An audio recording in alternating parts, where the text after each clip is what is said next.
আমার মনে হয় শিক্ষার্থীরা খাতা দেখতে না চাইলেও তাদেরকে জোর করে তাদের খাতা দেখানো উচিত।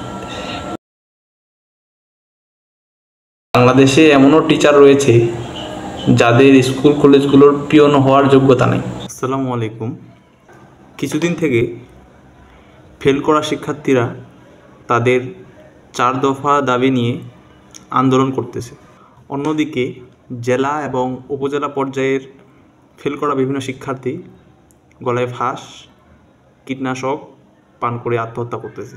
একটা সাবজেক্টে এ প্লাস আসছে আর একটা ফেল আসছে, তো আমি যদি 11টা সাবজেক্টে এ প্লাস উঠাইতে পারি, আমার কি এতটুকু যোগ্যতা নাই যে আমি একটা সাবজেক্টে 33 মার্ক উঠায় পাস করব? আমার কেমিস্ট্রি এমসিকিউ হয়েছে 17টা, সিকিউ ফুললি 5টা দিছি, তারপরেও কিভাবে আমার ফেল আসে? আর আমার একটা ফ্রেন্ডের ফিজিক্স এমসিকিউ হয়েছে 8টা, 7টা হয়েছে, ওই পাস করে অল সাবজেক্ট, আমি কিভাবে ফেল করি বলেন? এখানে কি দুর্নীতি নাই? অবশ্যই যারা খাতা দেখছে তাদের দোষ। আর খাতা তো দেখাইছে বাচ্চাদের দিয়া, টিকটকার দেখাইছে। তাহলে একটা বাচ্চা যদি খাতা দেখে, একটা কেমিস্ট্রি খাতা দেখে, একটা ম্যাথের খাতা দেখে, কিভাবে সে ওগুলো অঙ্কটা বুঝবে? পরীক্ষা দিছি গণিত, আর ফেল আসছে গ্রেড 2, আর কৃষি, গণিত, 3টা সাবজেক্টে ফেল আসছে টোটাল।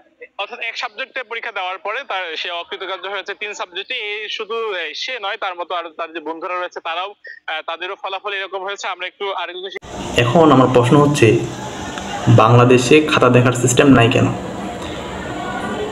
একজন শিক্ষার্থী চাইলেই সে তার খাতা দেখবে, এটাই স্বাভাবিক, বরং খাতা না দেখাটাই হচ্ছে অস্বাভাবিক। কিন্তু বাংলাদেশে আমার মতে এমন কোনো সিস্টেম নাই যার ফলে একজন স্টুডেন্ট সে তার খাতা দেখতে পারে। একজন স্টুডেন্ট 32 পাচ্ছে, 1 মার্কের জন্য সে ফেল করছে। একজন শিক্ষার্থী 78 পাচ্ছে, 79 পাচ্ছে, 1-2 মার্কের জন্য সে জিপিএ 5 মিস করতেছে। এর ফলে তার আশানুরূপ কলেজ বা ভালো কলেজগুলোতে বেটার পজিশন হচ্ছে না। এমন অনেক স্টুডেন্ট রয়েছে যে বিভিন্ন সাবজেক্টে 78-79 পেয়েছে, তার তো খাতা দেখার আগ্রহ থাকবেই। এই যে বগুড়ার শেরপুরের মেবি একটা মেয়ে শিক্ষার্থী, সে গণিতে এ প্লাস পায়নি, এর ফলে তার ওভারঅল এ গ্রেড এসেছে, এজন্য সে আত্মহত্যা করেছে। এখন আপনারা বলতে পারেন এ প্লাস পায়নি সেজন্য আত্মহত্যা করতে হবে? ফেল করেছে বলেই কি আত্মহত্যা করতে হবে? করতেছে তো অহরহ, অনেকে ইতিমধ্যে আত্মহত্যা করেছে, অনেকে আত্মহত্যার চেষ্টা করছে। আপনারা আমার থেকে বাংলাদেশের ইতিহাস ভালোই জানেন। আমরা শুনেছি যে আগে নাকি কেউ যদি এসএসসি পাশ করত তাহলে তার বাড়িতে আশেপাশে এলাকার লোকজন দেখতে আসতো তাকে। এখনও একজন এসএসসি বা এইচএসসি ক্যান্ডিডেটের বাড়ি থেকে পরীক্ষার আগে মসজিদে সেন্নি দেওয়া হয়, খুরমা দেওয়া হয়, দোয়া মাহফিলের আয়োজন করা হয়।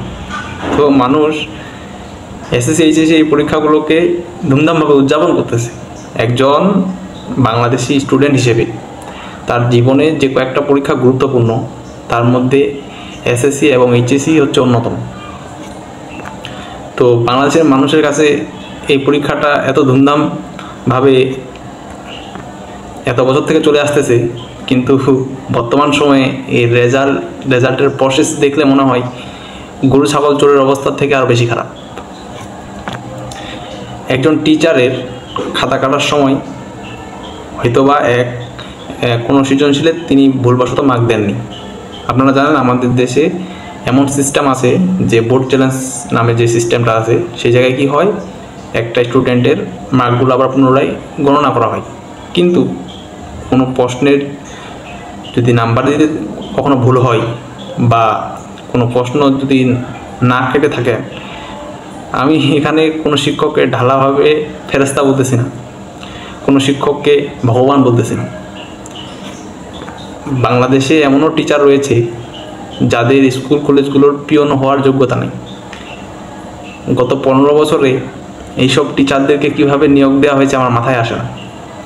আমি সব শিক্ষককে খারাপ বলতেছি না, যারা ভালো টিচার আছেন তারাও জানেন আপনাদের কলিগদের অবস্থা কেমন।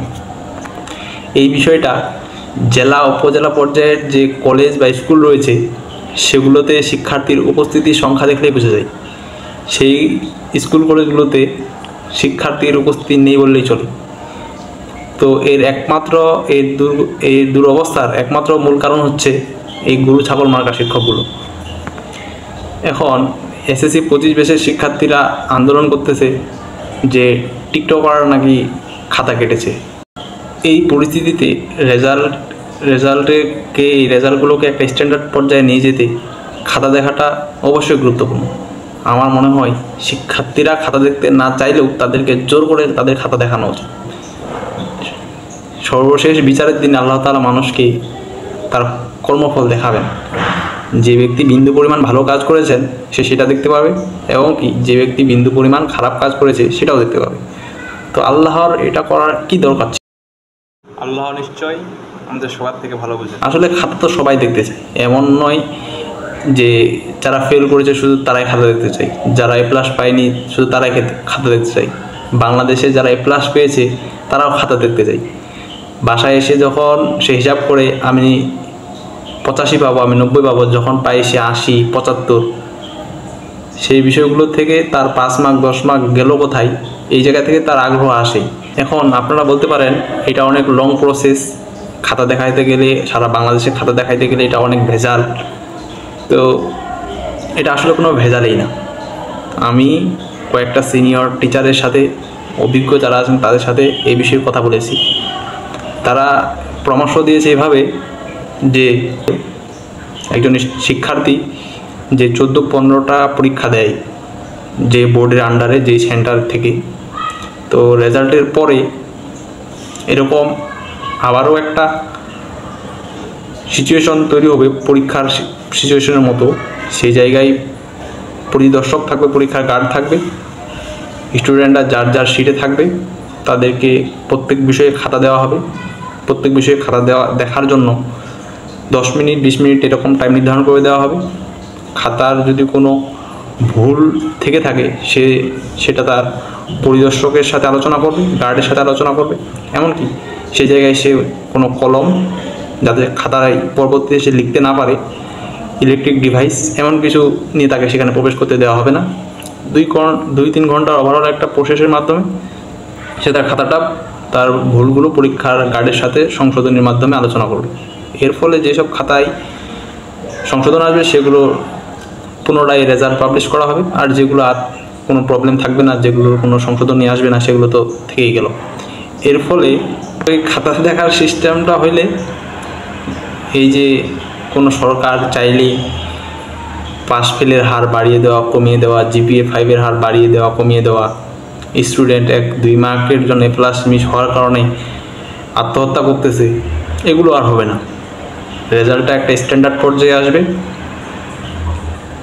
তাই আমার মনে হয় যারা অভিজ্ঞ রয়েছেন, উপর লেভেলের রয়েছেন, তারা বিষয়টি বিবেচনায় নেবেন এবং যত দ্রুত সম্ভব বাংলাদেশে খাতা দেখার বিষয়টা চালু করার জন্য জরুরি পদক্ষেপ নেবেন, যাতে বাংলাদেশের এই রেজাল্টগুলো একটা টালবাহানাপূর্ণ অবস্থা থেকে একটা স্ট্যান্ডার্ড পর্যায়ে আসে।